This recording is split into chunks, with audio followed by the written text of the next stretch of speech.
صبح بدا من طلعته. حضرت عمر فاروق گزر رہے تھے تو کسی باغ کے کونے میں کھڑے ہو کے کچھ بچے چھوٹے چھوٹے بچے وہ کھجوریں اکٹھی کر رہے تھے. تو حضرت عمر نے کہا کس کے باغ میں لگے ہوئے ہو؟ سب بچے دوڑ گئے. تو حضرت سنان بن سلمہ فرماتے میں بھی چھوٹا تھا، میں کھڑا ہو گیا تو میں نے کہا حضور ہم نے توڑ کے نہیں کھجوریں کھائیں، گری ہوئی کھائی ہیں، اور آپ کو پتہ ہے جو رستے میں گر جائیں وہ اٹھانی ناجائز نہیں ہوتی، تو حضور یہ گری ہوئی کھجوریں کھائی ہیں. تو کہتے ہیں حضرت عمر فاروق بچے کی بات سن کے کہنے لگے رب تیرا بھلا کرے، تو نے صحیح بات کی طرف میری توجہ کرا دی ہے، اللہ تیرا بھلا کرے. اور پھر حضرت عمر رضی اللہ تعالیٰ عنہ اس چھوٹے سے بچے کے پاس کھڑے ہو گئے. کون؟ کس کے پاس؟ نہیں خواب تو نہیں دیکھ رہے میں اور آپ. حکمران وقت 22 لاکھ مربع میل کا حکمران بچے کے پاس کھڑے ہو گئے، چھوٹے بچے کے پاس. حضرت عمر فاروق ان لوگوں سے پیار کرتے. اب وہ بچے نے بات سنا دی حضرت سنان بن سلمہ نے، تو جناب عمر فاروق سے بچے نے فٹافٹ ایک اور فرمائش بھی کر دی. کہنے لگا حضور میں نے کھجوریں زیادہ جمع کر لی ہیں، وہ میرے دوست سارے بھاگ گئے ہیں آپ کو دیکھ کے، اب میں جب جاؤں گا نا تو کھجوریں میرے حصے کی ہیں، ہوں میں غریب بچہ، ماڑے گھر سے تعلق ہے، وہ میری کھجوریں چھین لیں گے. حضرت عمر کے ساتھ سپاہی بھی تھے، سارا کچھ بھی تھا. حضرت عمر نے بچے کا بازو پکڑا، فرمایا چل میں تجھے تیرے گھر چھوڑ کے آتا ہوں.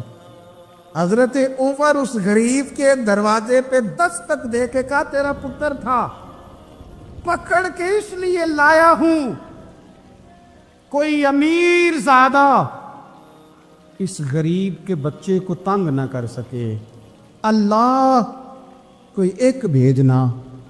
حضرت فاروق اعظم کا ماننے والا جو غریب کے بچے کا بازو تھامے اور اسے کہے کہ کوئی امیر زادہ اس پر ظلم نہیں کرے گا، کوئی اسے تھپڑ نہیں مارے گا، کوئی اس کے حصے کے نمبر نہیں لے گا، کوئی اس کی جگہ رشوت دے کے نوکری پہ نہیں بیٹھ جائے گا، کوئی اس کی جگہ پیسے دے کے آگے نہیں بڑھ دے گا. کوئی آئے نا جو اشک شوئی کرے، جو آنسو پونچھے لوگوں کے. لیکن یہاں تو منزل انہیں ملی ہے جو شریک سفر نہ تھے. میرے عزیزو اس نہج پر دین نے ہمیں اسباق پڑھائے، اس نہج پر. حضرت عمر چھوٹی چیزوں کا، مسجد نبوی شریف میں آپ نے دیکھا دو لوگ اونچی آواز میں بات کر رہے ہیں، تو حضرت عمر نے فرمایا انہیں بلا کے لاؤ. بلا کے لایا، فرمایا تمہیں پتہ نہیں یہ حضور کی مسجد ہے؟ لا ترفعوا اصواتکم فوق صوت النبی، اے پائے نظر ہوش میں آ، یہ کوہ نبی ہے. آنکھوں سے بھی چلنا یہاں بے ادبی ہے. تو پتہ نہیں وہاں سارے نعرے غلط ہیں، کسی کے مرد آباد کا نعرہ ہو تو وہ بھی غلط، اور کسی کے زندہ باد کا نعرہ ہو تو وہ بھی غلط. وہاں ایک کی نعرہ صرف اچھا لگتا ہے، وہ کیا ہے؟ یا رسول اللہ انظر حالنا، یا حبیب اللہ اسما. وہاں ایک کی نعرہ اچھا لگتا ہے کہ سونے آ گئے ہیں نظر کرم ہو جائے، یا رسول اللہ پہنچ گئے ہیں روزے دے دوالے نے غلامہ دیاں ٹولیاں، او ویکھو ایک پیا سندا کروڑاں دیاں بولیاں. وہاں یہی نعرہ اچھا لگتا ہے، لب واہ ہے، آنکھیں بند ہیں، پھیلی ہے جھولیاں، کتنی مزے کی بھیک تیرے پاک در کی ہے. اور قربان جاؤں اپنے امام پر، اس قلم پہ باری جس سے وہ لکھا کرتے تھے. کہنے لگے کعبے کا نام تک نہ لیا طیبہ ہی کہا، پوچھا جو تھا کسی نے کہ عظیمت کدھر کی ہے، ان کے طفیل حج بھی خدا نے کرا دیے، ورنہ اصل مراد حاضری تو اس پاک در کی ہے. تو حضرت فاروق اعظم رضی اللہ تعالیٰ انہوں نے نا ان دو لوگوں کو بلایا اور بلا کر کے فرمانے لگے کہاں کے رہنے والے ہو، کہاں سے آئے ہو؟ نے کہا جی ہم طائف کے رہنے والے ہیں. فرمایا تمہیں پتہ نہیں یہ نبی پاک کا روزہ ہے، حضور کی مسجد ہے، یہاں آواز اونچی نہیں کرتے، تمہیں خبر نہیں؟ اور پھر حضرت عمر فرمانے لگے اگر تم مدینے کے رہنے والے ہوتے تو میں تمہیں کوڑے مارتا، میں تمہیں سزا دیتا. تمہیں پتہ نہیں کہ کس طرح کا مزاج اور ماحول ہونا چاہیے. تو حضرت فاروق اعظم رضی اللہ تعالیٰ عنہ کی جو خدمات ہیں، آپ تو بازاروں میں جب جاتے تھے نا تو فرماتے تھے ہمارے بازار میں صرف وہ بندہ آ کے کام کرے جو دین کا علم جانتا ہے، جسے تجارت کے اصول پتہ ہیں وہ آئے، دوسرے کو بیٹھنے نہیں دیتے تھے۔ اپنے مزاج کے لحاظ سے، اپنی طبیعت کے لحاظ سے مخلوق کے لیے دلوں میں نرمی رکھتے تھے، مزاج میں نرمی۔ ایک بات آپ نے کئی دفعہ سنی ہوگی، میرا بڑا دل کرتا ہے پھر سے اس کو دہراؤں، میں نے اسے سینکڑوں بار پڑھا ہے۔ جب طبیعت پوری بے چین ہوتی ہے اور اپنی ذمہ داریوں کا احساس کرنے کو دل کرتا ہے نا، تو پھر خیال آتا ہے کہ ہم بھی پڑھیں ذرا ان چیزوں کو، بار بار پڑھتا ہوں تاکہ احساس ذمہ داری پیدا ہو۔ آپ کے غلام اسلم فرماتے ہیں رات کو میں اور جناب عمر نکلے تھے تو ایک مکان میں ہم نے دیکھا کہ ایک عورت نے نا، اس کے بچے بار بار شور کر رہے ہیں اور وہ کچھ پکا رہی ہے، آواز آ رہی ہے۔ تو حضرت عمر نے دروازے پہ دستک دی، کون ہے دروازے؟ کہا میں ایک غلام ہوں۔ حضرت عمر کہتے غلام ہوں، بہن کیا مسئلہ ہے، بچے کیوں رو رہے ہیں؟ تو بی بی کہنے لگی تمہیں کیوں بتاؤں، جاؤ نا اپنا کام کرو۔ حضرت عمر نے اصرار کیا تو تلخ لہجے میں، جس سے غصہ نہیں کر جاتے حکمران، councillor, chairman, M P M N A, ناراض نہیں ہو جاتے، اس تلخ لہجے میں بی بی کہنے لگی دعا کرو اللہ میرے اور عمر کے درمیان قیامت میں فیصلہ کرے۔ کیسا حکمران ہے کہ اس کی حکومت میں میرے بچے بھوکے سوتے ہیں؟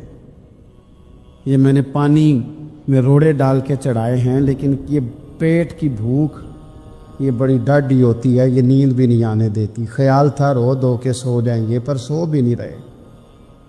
حضرت فاروق اعظم دوڑے گئے، گھر سے سامان، اناج، غلہ کندھے پہ رکھا۔ خادم کہتے ہیں میں نے کہا کہ مجھے دے دیں، فرمانے لگے چل تو وعدہ کرنا قیامت میں بھی میرے بوجھ اٹھائے گا۔ کہ حضور نہیں، وہ تو میرے بس کی بات نہیں۔ فرمایا پھر مجھے کرنے دے۔ دوڑے آئے، اس خاتون کے دروازے پر لا کے وہ چیزیں رکھی، کہا بہن اگر تو پردہ کر لے تو یہ غلام نہ آج کھانا پکا دے تیرے بچوں۔ پھر وہ گھی چڑھا کے، چینی ڈال کے، کچھ سامان پکتا تھا وہ کھانا پکایا۔ غلام کہتے ہیں جب پھونکے مارتے تھے تو داڑھی سے دھواں نکلتا تھا، آگ جلاتے تھے دھواں نکلتا، پھر کھانا پکایا، پھر ان بچوں کو کھلایا۔ پھر حضرت عمر فاروق رضی اللہ تعالیٰ عنہ نے تھوڑے پیچھے بیٹھ گئے تو بچوں کے ساتھ اس طرح کی باتیں کرنے لگے کہ وہ ہنس پڑے۔ جناب اسلم کہتے بچے اس بیوہ کے ہنستے تھے، بچے ہنستے تھے اور عمر روتے تھے۔ جب وہ ہنستے تھے تو فاروق روتے تھے۔ پھر وہ بچے آہستہ آہستہ لیٹنے لگے، اور جب وہ سونے کی طرف بڑھنے لگے تو حضرت عمر کہنے لگے بہن میں جاؤں؟ کہنے لگی رب تیرا بھلا کرے، میرا کلیجہ پھٹ جاتا اگر میرے بچوں کو آج شام بھی روٹی نہ ملتی۔ تو سیدنا فاروق اعظم رضی اللہ تعالیٰ عنہ کہنے لگے پھر تو میرے لیے دعا کرے گی؟ کہنے لگی میں دعا کرتی ہوں، اللہ عمر کی جگہ تیرے جیسا کو نیک آدمی بٹھا دے۔ تو حضرت عمر کہنے لگے ایک چھوٹی سی گزارش بھی مان لو گی؟ کا کیا؟ فرمانے لگے کوئی یہ میری خدمت اگر پسند آئی ہے تو عمر کو معاف نہیں کر دیتی؟ غلطی ہو گئی، اسے پتہ نہیں تھا۔ اپنے منہ سے کہنے لگے سیاںا بھی نہیں، باشعور بھی نہیں، اسے چاہیے تھا خلافت کی ذمہ داریاں نہ لیتا۔ لیکن حضرت صدیق نے کہا تو وہ مان گیا، لیکن بہن میں اسے جانتا ہوں، بزدل بڑا ہے، کمزور بڑا ہے، ضعیف بڑا ہے، اگر تو قیامت میں اس کی شکایت لگائے گی تو بڑا کمزور پڑ جائے گا، اس کے لیے مشکل ہو جائے گا۔ تو کہنے لگی اچھا اگر تو اتنی سفارش کرتا ہے تو جا، میں نے عمر کو معاف کیا۔ حضرت فاروق اعظم نے چہرے سے کپڑا ہٹایا تو بی بی کہنے لگی اوہو آپ عمر ہیں؟ تو آپ فرمانے لگے میں جو بھی ہوں تو وعدہ کر چکی ہے کہ تو نے عمر کو معاف کیا۔ پھر باہر نکلے اور اپنے خادم جناب اسلم سے کہنے لگے 2 بندے اور بلا اور انہیں گواہ بنا کہ میں نے اس غریب کے روتے بچے ہنسائے ہیں، تو جا کے ان کو بتا میں نے وہ ہنسائے ہیں، اس کے بھوکے بچوں کو میں نے روٹی کھلائی ہے، اور تو گواہ ہو جا کہ اس بی بی نے خود کہا ہے بغیر جبر کے، میری گزارش پہ کہا ہے کہ میں نے عمر کو معاف کیا۔ کیوں نہ ہم بھی اپنی اپنی ذمہ داریوں کا احساس کر لیں، کیوں نہ ہم بھی جہاں جہاں ہماری ڈیوٹی ہے ہم بھی وہاں غور کر لیں، کہیں ایسا تو نہیں کہ ہم بھی کمزور پڑ گئے ہیں، ذمہ داری تو لے لی ہے پر اب ہم ادا نہیں کر پا رہے۔ میرے نبی پاک علیہ السلام نے فرمایا فرشتے 950 سال میرے عمر کی شان بیان کریں تو ختم نہیں ہو سکے۔ اتنا بڑا شخص عمر فاروق، اتنا بڑا آدمی، ایک دن اعلان کیا عمر فاروق نے، لوگوں مسجد میں آؤ بات کرنی ہے، امیر المومنین کا پیغام ہے، سارے مسجد میں آ جائے۔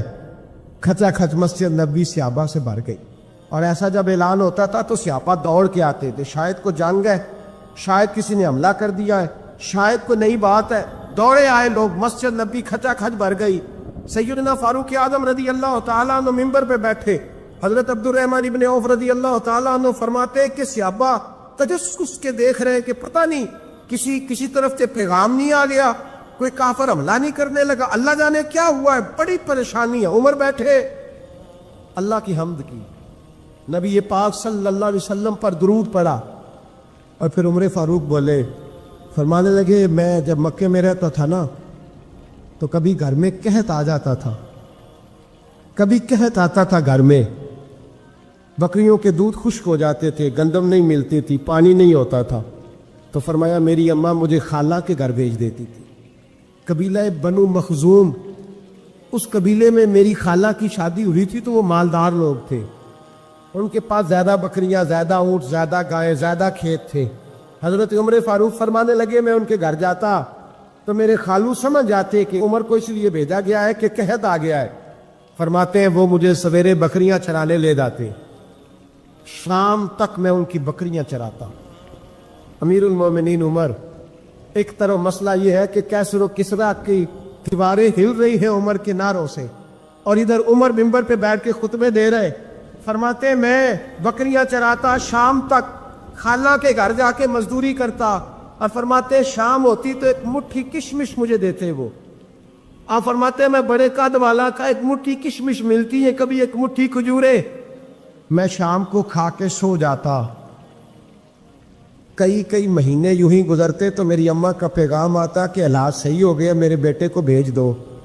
یہ بات کہی، حضرت عمر رونے لگے، اور پھر کہنے لگے اب وہ وقت آیا ہے کہ لوگ مجھے امیر المومنین عمر کہہ کے پکارتے ہیں۔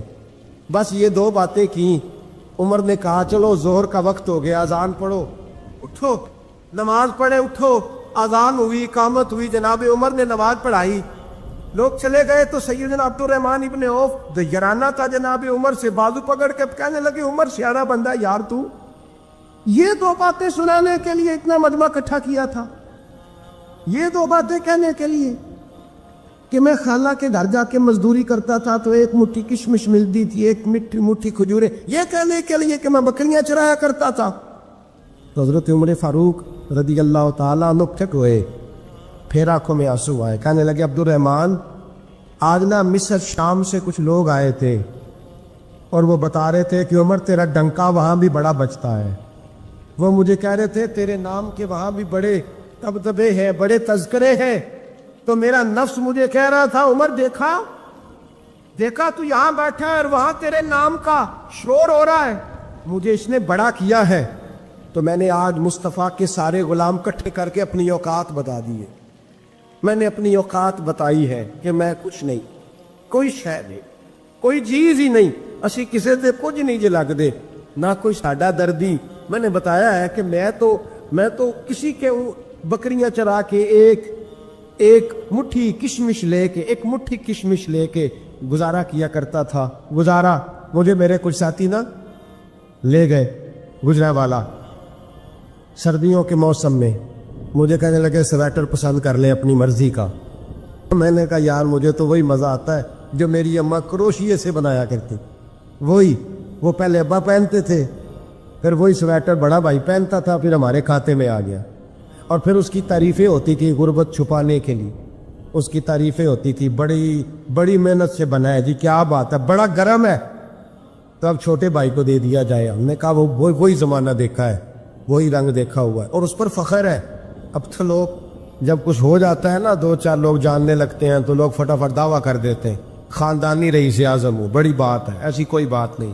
جس کو اپنا آپ یاد رہتا ہے اسے خدا بھی یاد رہتا ہے. جسے اپنا آپ یاد رہتا ہے اسے رسول اللہ بھی یاد رہتے ہیں. جسے اپنا آپ یاد رہتا ہے اس کی نظر میں دوسرے لوگ بھی کچھ ہوتے ہیں, دوسرے لوگ بھی کچھ ہوتے ہیں. میں عمرے کے لیے, حج کے لیے جاتا رہتا ہوں, رب مجھے اپنے فضل سے بلا لیتا ہے. تو میں ایئرپورٹ سے نیچے اترا تو ایک صاحب میرے جاننے والے تھے, دوڑ کے آئے اور مجھے کہنے لگے کیا بات ہے, سنا ہے اس دفعہ آپ سعودی ایئر لائن سے آئے, سیدھا مدینہ شریف آئے, کیا بات ہے آپ کی؟ اور میں نے کہا صاحب چھوڑ دے, میں بھی جب پہلی دفعہ آیا تھا تو میں بھی بڑا گور گور کے ایئرپورٹ دیکھتا تھا, میں نے کبھی دیکھا جو نہیں تھا, میں بڑا گور گور کے دیکھتا تھا. کوئی ایسی بات نہیں ہے, یہ نظام قدرت ہے, بادشاہ کے فیصلے ہیں, وہ جب چاہتا ہے جس طرح کے چاہتا ہے فیصلے فرما لیتا ہے. تو یہ اس کے فیصلوں کی بات ہے. ہم لوگ نا جس حیثیت پہ ہوتے ہیں وہیں رہ جاتے ہیں, پچھلی بات بھول جاتے ہیں. اس لیے ہم چاہتے ہیں جو بھی ہمیں ملے جھک کے ملے, جو بھی آئے, اور یہ میرا آپ کا سب کا مشترکہ معاملہ ہے. میرے نبی پاک صلی اللہ تعالی علیہ وسلم نے صحابہ سے پوچھا تمہیں بتاؤں جنت کے بادشاہ کون ہوں گے؟ جنت کے عام لوگ نہیں, جنت کے, بولیے گا ذرا, جنت کے اللہ بادشاہ. جنت میں تو جانا بڑی بات ہے, حضور جنت کا بھی بادشاہ. ابن ماجہ میں لفظ ہے, تمہیں پتہ ہے جنت کے بادشاہ کون ہوں گے؟ اور میرے مصطفیٰ کریم صلی اللہ تعالی علیہ وسلم کے غلاموں نے کہا حضور ہمیں نہیں پتا. تو حضور نے فرمایا جنت کے بادشاہ وہ لوگ ہوں گے جنہیں دنیا میں کوئی بھی نہیں جانتا تھا, جن کے کپڑے سادے ہوتے تھے, جو غریب لوگ ہوتے, جو سفارش کرتے تھے تو ان کی قبول کوئی نہیں کرتا تھا, جو کسی کے ساتھ جاتے تھے تو ان کو مانتا کوئی نہیں. وہ جنت کے بادشاہ ہوں گے, بادشاہ. اور فرمایا قیامت کے دن جب لوگ انہیں دیکھیں گے تو ان پر فخر کریں گے, رشک کریں گے, کہیں گے کیا بات ہے تمہاری, یہاں تو شوق ہی بڑا ہے. غریبوں نے بھی پوسٹر بنائے ہوئے ہیں, ڈاکو, لٹیروں, چوروں کی تصویروں کے ساتھ لگوائے ہوئے, اپنے آپ کو بڑا کرنے کے لیے. آج ہی اختیار کرے, آج ہی اختیار کرے, اپنے آپ کو مٹانے کی کوشش کرے. رب کریم کے بندے آگے بڑھ کے اپنا آپ دکھاتے نہیں. بڑا شوق ہے, پہلے فوٹو کھنچا لو, باقی باتیں بعد میں ہوگی. پہلے ویڈیو بنا لو, باقی کچھ اور بعد میں ہوگا. پہلے اب تو پرسوں ترسوں مجھے ایک مولانا کہنے لگے کہ آپ سے میں نے, وہ یہاں جمعہ پڑھنے آتے ہیں کبھی کبھی, میرے دوست ہیں, کہتے ہیں آپ سے میں نے سنا تھا کہ اگر کوئی نبی پاک کا فرمان ہے, اگر کوئی نذرانہ دے تو اس کو لے لو, اگر کوئی تحفہ دے تو اس کو, حضور نے فرمایا لے لو, اگر تمہیں کو دیتا ہے اپنی مرضی سے, مانگنا منع ہے, کوئی دے دے تو لے لو, ورنہ ایک وقت آئے گا تم مانگو گے تمہیں ملے گا نہیں. جب کو دے دے تو لے لو. کہنے لگا کہ آپ نے کہا تھا کو دے دے, تو اس وقت سے میں کوئی سوٹ دیتا ہے مجھے میری مسجد کا نمازی تو میں لے لیتا ہوں, کوئی مجھے کوئی اور شے دیتا ہے تو میں آپ سے سن کے. تو اگر میری مسجد کا نمازی سوٹ پکڑاتے ساتھ فوٹو بھی کھینچے تو پھر میرے لیے کیا حکم ہے؟ وہ خوشبو کی ڈبی دیتے ہوئے ساتھ فوٹو بھی کھینچے, پھر میرے لیے کیا حکم ہے؟ کہنے لگے رمضان میں یہ حال ہوا ہے کہ لوگ کپڑے دے رہے تھے اور فوٹو کھینچ رہے تھے. کیا چکر ہے, کہاں چلے گیا؟ غریب آدمی کی عزت نفس کو کچل ڈالا پکڑ کے. ایک جوڑا سال کے بعد امام کو دیا, اس کی بھی تصویر کھینچ کے فیس بک پہ دے ڈالی. یہ ہماری آج. ایک صحابی تھے حضرت جناب سیدنا خفاف بن ایمار غفاری رضی اللہ تعالی. انہوں نے بڑا کردار ادا کیا تھا میدان احد میں, انہوں نے اور ان کے صاحبزادے نے. تو ان کی بیٹی ایک دن حضرت عمر کے پاس آئی. اب وہ بیٹی بیاہ کے جا چکی تھی, اس کی شادی ہو گئی تھی. حضرت خفاف بن ایمار رضی اللہ تعالیٰ عنہ کی صاحبزادی اپنے سسرال چلی گئی تھی, وہاں اس کا خامد انتقال کر گیا. وہ خاتون واپس آ گئی, وہ حضرت عمر سے ملی, بیوہ عورت. اس بیوہ خاتون نے آ کے, یہاں تو میرے بھائی وہ فوجی بیچارے جن کی بیویاں, جن کو ایک تقریب میں تو خوب ایوارڈ دینے کے لیے بلایا جاتا ہے, میں نے یتیمی کا وقت گزارا ہے, مجھے پتہ ہے کہ 2-4 مہینے لوگ آ کے کہتے ہیں کوئی حکم ہو جاتے 10 آجے, پھر جب 1 سال گزر جاتا ہے تو پھر لوگ کہتے ہیں 4 بھرا نے کام کیوں نہیں کر دے. تو ایسے تو نہیں نا کہ ابا ایسے ہی چلا گیا تھا, بڑا کچھ دے کے گیا ہے. کدھر ہے فلانی چیز. لوگوں کا نظریہ تھوڑے عرصے کے بعد اور ہو جاتا ہے. آپ نے بڑے بڑے شہداء کے گھروں میں ایوارڈ تو دیے, کیا کبھی آپ نے پلٹ کر دوبارہ غور کیا کہ ان کے بچے کہاں ہیں, ان کی بیوہ کس حال میں ہے؟ وہ زمانے کی تیز دھوپ اور تیز آندھی کا مقابلہ کیسے کر رہے ہیں؟ بغیر باپ کے جو انسان کو کھلے آسمان تلے وقت گزارنا پڑتا ہے وہ کتنا کو مشکل ہوتا ہے. وہ کس طرح ٹائم گزار رہے ہیں, یہ کبھی سوچا لوگوں نے؟ یہاں تو نرنگیے سیاست دوران تو دیکھیے منزل انہیں ملی ہے جو شریک سفر نہ تھے, جو نکلے ہی نہیں تھے وہ منزل تک پہنچ گئے, اور جنہوں نے جوانیاں گزار دی وہ رستے میں رہ گئے. حضرت خفاف بن ایما کی صاحبزادی بیوہ ہو کے آ گئی, بچے ساتھ تھے, سرے راہ جناب عمر سے ملی اور مل کے کہنے لگی حضور میں اس صحابی کی بیٹی ہوں جنہوں نے احد والے دن اپنے بیٹے کے ساتھ مل کے معاشرہ کیا تھا, بچے میرے یتیم ہو گئے ہیں, میں بیوہ ہوں. حضرت فاروق اعظم رضی اللہ تعالیٰ عنہ نے فہرست نہیں مانگی, خرچے کی ڈیٹیل نہیں مانگی, تم آنا فلانے سے ملنا, پرسوں 9 بجے آ جانا دفتر, یہ کوئی بات نہیں کی. حضرت عمر غور سے کھڑے, اس بیٹی کی بات سنی, چھم چھم سیدنا فاروق کی آنکھوں سے آنسو گرے, دوڑ کے گھر گئے, ایک اونٹ نکالا, وہاں سے مال غنیمت کا مال کے بھر کے 2 بوریاں, اور بوریوں میں کیا تھا؟ چاندی بھی تھی, نقدی پیسے بھی تھے, کچھ ضرورت کا سامان بھی تھا, غلہ بھی تھا. 2 بوریاں بھر کے اونٹ پہ رکھ کے خود لگام اس بیٹی کے ہاتھ میں تھما کے کا پتر سامان بھی تیرا ہے, اونٹ بھی تیرا ہے, اور یہ نہ سمجھنا یہی کچھ تجھے دیا ہے, جب یہ ختم ہوگا تو رب تیرے لیے اور بندوبست فرمائے گا. کیا مانا کہ ڈیوٹیاں لگا دی گئی ہیں, ہمیں پتہ ہے یہ سامان کب تک ختم ہو جائے گا, پیسے کب تک ختم ہو جائیں گے, تیرے لیے میں نے نئے حکم بھی جاری کر دیے ہیں. حضرت عمر وظیفہ لگانے لگے تو حضور کے گھر میں خدمت کرنے والے حضرت اسامہ بن زید کا وظیفہ ڈبل لگایا, اور اپنے بیٹے عبداللہ ابن عمر کا وظیفہ سنگل لگایا. تو حضرت اسامہ بن زید کہنے لگے ابا جی میں نے تو ہجرت بھی کی, جہاد بھی کیا, اسامہ تو ان دنوں بچے تھے. تو حضرت سیدنا عمر فاروق جواب میں کہنے لگے پتر, اسامہ کے والد زید نے بھی حضور کے گھر میں نوکری کی, اسامہ بھی نوکری کر رہا ہے. حضرت عمر کی شان کیا ہے زمانہ جانتا ہے, پر پھر بھی حضرت عمر فرمانے لگے تو نے اپنے باپ کے ساتھ ہجرت کی, فرمایا ان کی خدمت زیادہ ہے حضور کے گھر میں, لہذا ان کا وظیفہ بھی زیادہ لگایا جائے گا.